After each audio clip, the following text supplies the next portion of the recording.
practicing counseling or psychotherapy. There are many great ways of practicing counseling or psychotherapy, and this can make it confusing to know how to choose an appropriate therapist or the right therapist. Now, research suggests that the therapeutic relationship itself is more important for a good outcome than the particular theories your therapist favors. This means that if your therapist succeeds in helping you to feel safe, accepted, and treated with respect, and perhaps also challenges you in a positive, constructive way, you are likely to be able to make good use of your session, or sessions for that matter. It can, nevertheless, be useful to have some understanding of the wide range of approaches that therapists may have been trained in and will use in deciding how to work with you. You may find one approach more appealing than another, or find that some approaches are more suited to your particular needs than others. So, different approaches to counseling have different ideas about human development, where psychological problems come from, and the best way to use talking therapy to help. So, some counselors, for example, will encourage you to take the lead in what is discussed and to support you in realizing that you are actually more capable and resourceful than you may feel. Others may be more directive and will teach you ways of changing your beliefs and behavior by, for example, giving you homework, exercises. So, looking at these types of counseling or types of therapies, we will see that in counseling, there is a very thin line between the counseling or counseling theories and counseling therapies. Because what is a therapy? It's cure. It is for treating you. It is treating you. So in these theories that we shall see after this, we shall see how each specific psychologist, say Sigmund Freud, had his theory, had his way of treating or way of therapy or treating. We can look at about 14, whether we will get all the time and be able to move elsewhere is neither here nor there. So we can look at cognitive analytical therapy. We can look at cognitive behavioral therapy or CBT. We can look at behavioral therapy and all that. Without mincing words, let me talk about cognitive analytical therapy. Out of these 14, I see how far we can go. In brief, these are summaries, and we'll get back to them in another way as we focus on individual therapists. Now, this is an example of an integrative approach. Of course, we shall look at integrative approach or therapy, but within a type of a therapy or the type of counseling theory, you always find that one theory or one type of therapy can bring forth or give birth to many others, or there could be a variety of counseling types that are related. So this is an example of an integrated approach. And of course, I want to remind you about what is cognitive. Cognitive has to do with thinking, to do with the mind. And of course, analytical is to do with assessing. And of course, therapy is to do with cure, treating, or theory, to do with that particular counseling theory or therapy.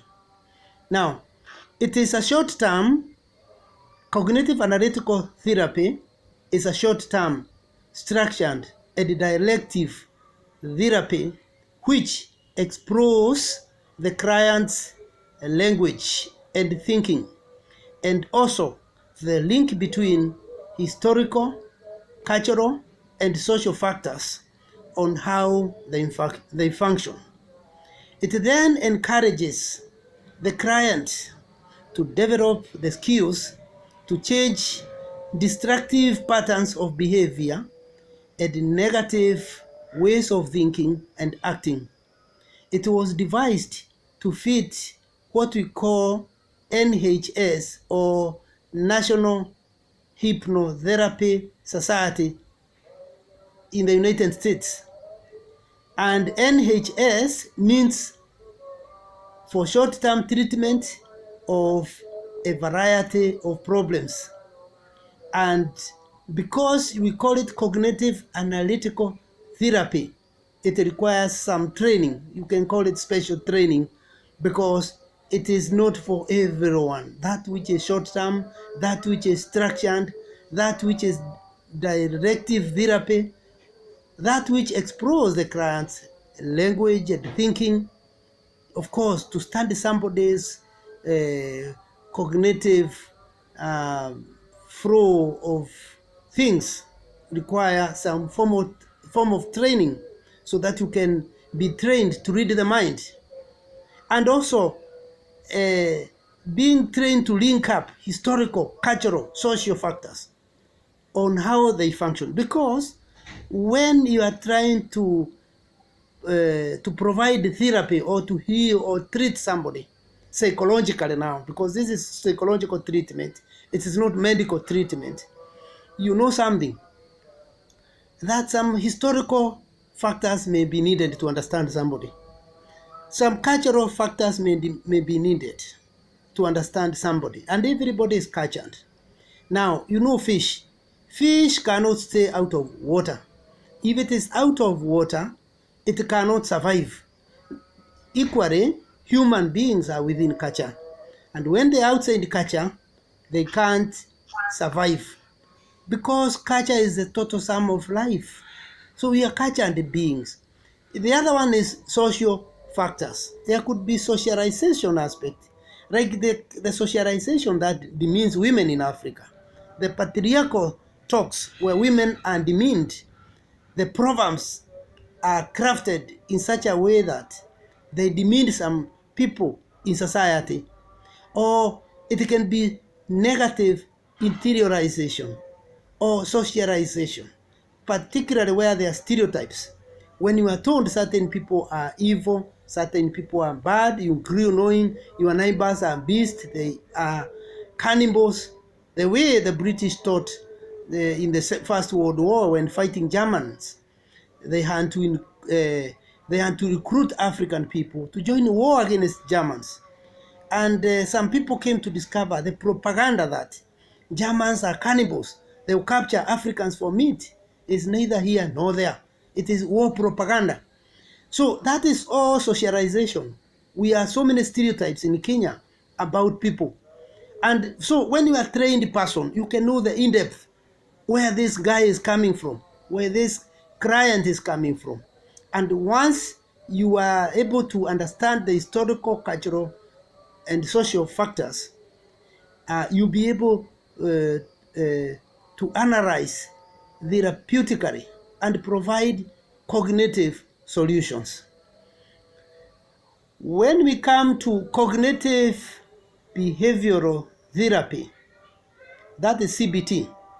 CBT has become very well known as a treatment of choice within the National Hypnotherapy Society for symptoms of anxiety and depression.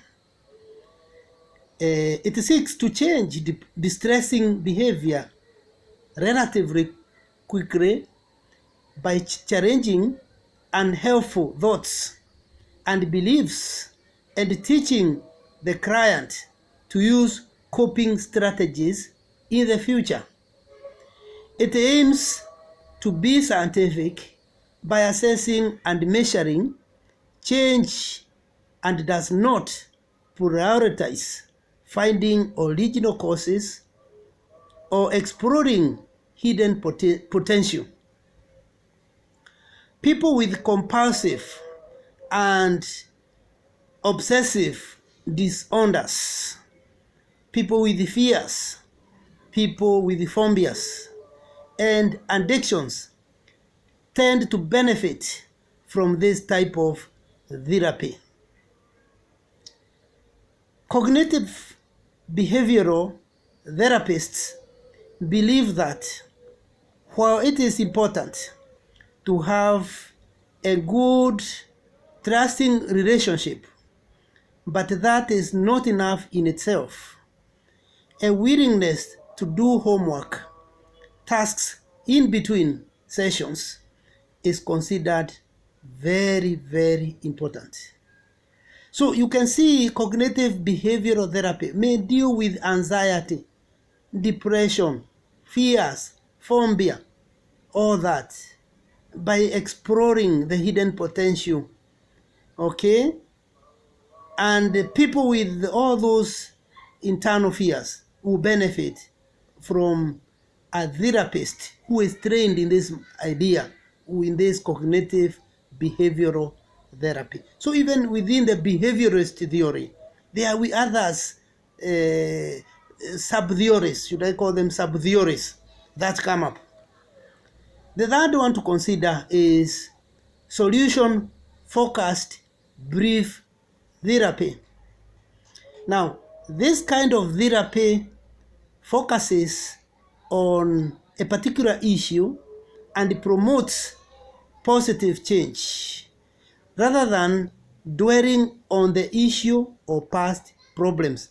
So you can see this one will not want to dig the historical background, cultural baggage and all that.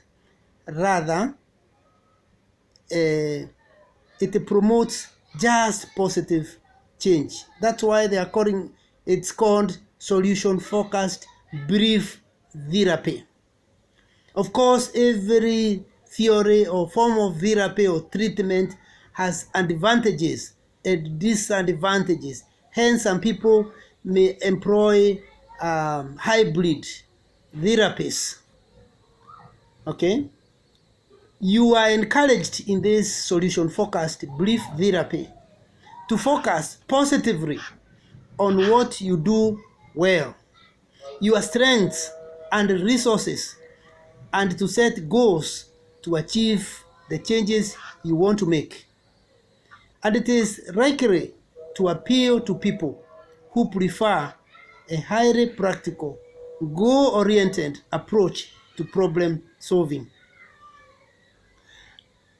The other one is relationship counseling. Relationship counseling aims to help people recognize and manage differences and negative patterns within their relationships. The therapist will explore your feelings and how you communicate. The aim is to help you find ways to change and adapt for a more positive future. The other one is psychodynamic counseling. Psychodynamic counseling, developed from psychoanalysis, it focuses on the unconscious mind and past experiences and explores their influence on current behavior. You will be encouraged to talk about childhood relationships with the parents and with the significant people. As part of the therapy, you may transfer and pass on deep feelings about yourself, parents, and others to the therapist. So as part of the therapy, you may transfer and pass on deep feelings to that therapist, that counselor, You tell that person deep issues about you, about your parents, about others. Of course, that calls for trust. Remember, those who are here when we started by asking the question, who is a counselor? Not everybody is a counselor. Not everybody is a counselor.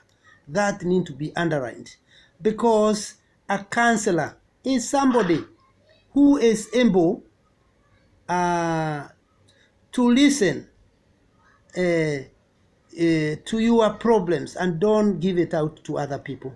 So if you confide to me about your deeper problems, I should have ability to sense this is for me and you, and not disclose it out. So when a counselee, we prefer to call them a client, discovers you are a good counselor, you don't share out what is not meant to be given out to the public. You are sober enough, sane enough to distinguish between what is for public consumption and what is for individual consumption, and what is for private affairs, or that which belongs to certain group and not the other group.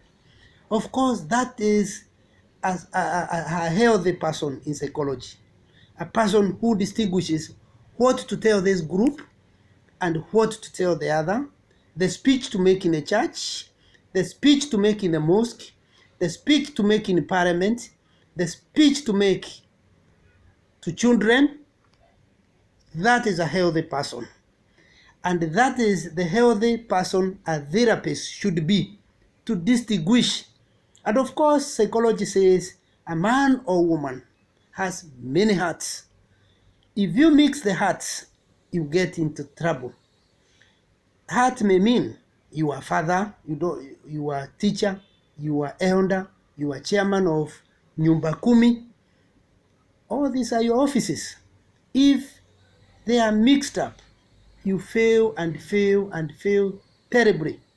So it is unhealthy to mix the houses, or to mix what you talk with this guy and what you talk with the other, or what you give to the public, to whom it may concern, and what you tell an individual. That is very critical, as we said in the beginning of the course, that it is very important that you define your parameters. Who are you in counseling? You are somebody entrusted with the deep secrets of people. So I've said we are in psychodynamic counseling. So we're saying that although psychodynamic counseling can be practiced in a short series of sessions, it is more usual for it to be a relatively lengthy process. It is likely to appeal to people who are interested in exploring their own unconscious processes, and who can accept that the changes they are seeking may take time to achieve. Coming to psychoanalysis as a therapy or as a theory in counseling, we note something, that psychoanalysis originated with the work of Sigmund Freud, from which many people, theories and ways of working have developed. So a lot of people, quite a number of people, have been able to build from Sigmund Freud. Though criticizing him, they are able to move from there. Though supporting him, they are able to move from there and build a new neo-Freudian concepts or theories or therapies. All this. The analyst can make you know first, this Freudian psychoanalysis therapy deals with the exploration of the unconscious mind and requires a long specialist training. The analyst can make you aware of unconscious patterns, so you can change them. Yeah, when the analyst makes you aware of unconscious and conscious patterns. You can change them. There are things this person can facilitate. The therapist, the counselor can facilitate you to see things in you that you are not conscious of it. Now, your relationship with the analyst is important, as it can highlight your patterns of behavior within relationships generally. Of course, we will get back to some of these later in other ways, and we understand it even more and more. Number 7, personal-centered counseling. Now, this approach is based on the idea that there are certain therapeutic conditions which are the key to successful personal growth. Now, most counselors will have rant about the ideas of Carl Rogers, whom we have already considered 2 weeks ago, and who emphasized the importance of the counselor being warm, being empathic. And of course, you know what is empathic? A person who shows you, I'm hearing you, I can hear you, I hear you, I know you, I'm with you, okay, yes, I hear you. And he's listening in every way, he's showing you, he's empathizing, he's getting you, he's really not necessarily solving your problem, but empathizing. And you know, the most painful thing to somebody having his own psychological problems or issues that needs counseling is to fail to get a listener. Talking heals many people, and being listened to heals even more. Of course, talking can also hurt if you tell the wrong people who you wish you wishes you are in trouble, further trouble. But if you get a counselor, a person who is trained, who knows people's problems are not for public mockeries, embarrassment, insults, you are done, you are fine. So I was saying that Carl Rogers emphasized the importance of a counselor being warm, not cold, but warm, a person who has life in him, somebody who is empathic, somebody who is non-judgmental, somebody who is non-dialective.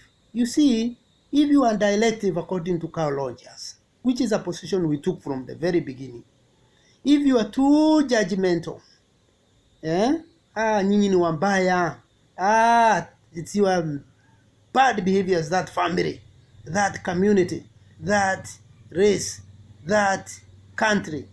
If you are that judgmental, you mess and keep messing and messing. And because your work is simple, the easiest job is that of a counselor, because you are facilitator. You are the one to lead this person to decide, to make a judgment through Socratic questioning, the ones we considered very early, where Socrates, the philosopher, used to tell you to pose questions, to make you think, and not in a manner that embarrasses you, makes you feel stupid or bad or weak or not clever. That is not the way of a counselor, to make you feel small. No. That is not the way of a counselor. A client in pure, person-centered counseling is particularly likely to feel accepted, supported, and encouraged. After person-centered counseling, we can look at neuro-linguistic programming, NLP, neuro-linguistic programming, NLP. The theory of NLP is broken down into 3 layers. One is neuro involves creating our own mental map of the world. 2 Linguistic involves how we each give meaning to the information. That is linguistic gives how. Linguistic involves how we each give meaning to the information. Giving meaning, we should underline, giving meaning. You know, some people take things literally. Yeah, nothing is literal, my dear. There is always a sense in which a sociologist goes beneath to understand things and unveils things that are hidden. You say democracy is good, but a sociology will say, let me find out whether it is a majority rule or it's a minority manipulating the majority in a country. Who constitutes the majority, the wise or the foolish? And so if it is the other way around, I don't want to say that the country is composed of foolish people, lest I'm accused of, kujifanya fanya, hapana. But if the majority are not want to think for themselves, then the minority will always decide.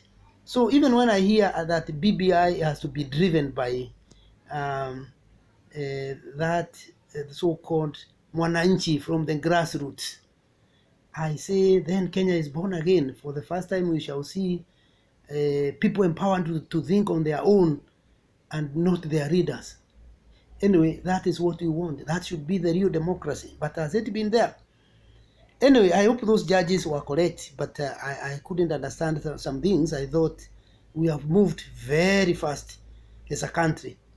But that is neither here. For us in this counseling psychology, we are trying to say we have to look at the meaning linguistically once given out. Because we are dealing with the mind, the mental, neuro, is the brain, neuroscience, which I told you I did when I was doing education, is the study of the brain. And I tell you, there's a lot to talk about the brain. You'll be surprised how brain is happy when we are in class, how it is feeling sharpened, it feels sharpened, how it is improved. Yeah, all that. And of course,